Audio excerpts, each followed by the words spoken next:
외부적 요인. 외부적 요인이 바로 전파입니다. 문화는요, 그 한 사회 내부에서 발명이 일어나고 지퍼를 발명하고 그리고 불을 발견하고 DNA를 발견해서 그 사회에서 문화 변동이 일어나기도 하지만 다른 사회에서 이렇게 문화 요소가 들어와서 문화 변동이 일어나기도 해요. 그래서 그것을 전파라고 하는데 한 사회의 문화 요소가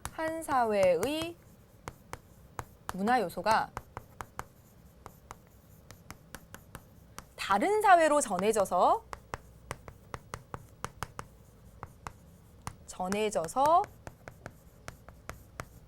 정착되는 것.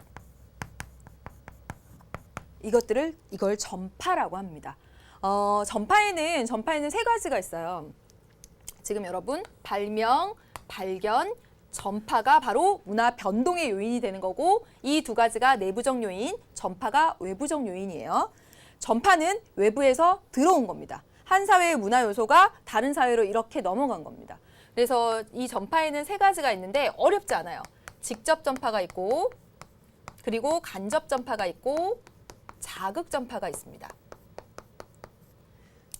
가장 이 가운데서 그래도 어렵다고 하면 자극 전파가 되네요. 직접 전파는 뭐냐면 정말 직접 사람이 그 문화 요소를 전해주는 거예요. 그래서 예를 들면 뭐냐면 이민을 가거나 또는 유학을 가거나 또는 전쟁 또는 선교 활동 이런 것들을 통해서 문화 요소가 전해지는 거죠.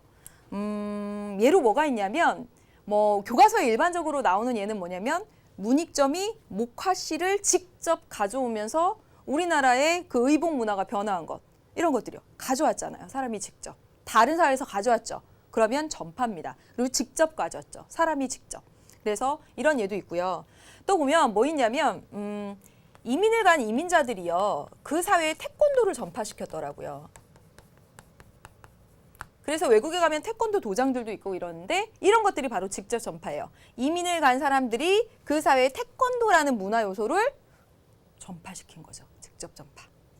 두 번째는 뭐냐면 간접 전파인데요. 간접 전파는 매체를 통해서입니다. 매체. 즉 뭐냐면 TV, 인터넷, 신문, 인터넷, 잡지 이런 것을 통해서 문화 요소가 전파되는 거죠.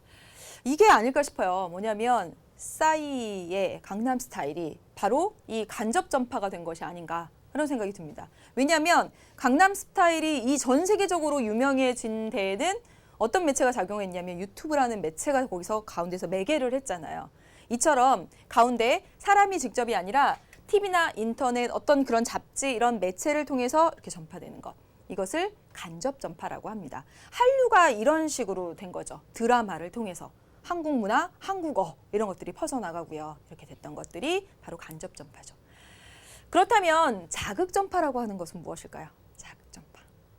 자극 전파는요. 전파가 돼서 왔어요. 어떠한 요소가 전파돼서 왔습니다. 그래가지고 이거에 자극을 받은 거예요. 와, 저런 게 있다니. 자극을 받았어요. 그래서 아이디어를 내서 새로 발명하는 겁니다.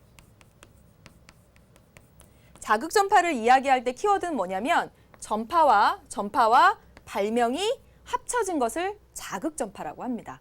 예를 들면 한자가 딱 들어왔어요. 한자라는 문화 요소가 외국으로부터 들어온 거죠. 여기 자극을 받은 거예요. 이야, 쟤네는 저렇게 한자를 써가지고 마음을 표현하고 문학 작품을 만들고 막 이렇구나. 자극을 받아가지고 아이디어를 낸 거예요. 이두를 만들자. 발명해낸 거죠. 이런 것들이 자극 전파의 예가 됩니다.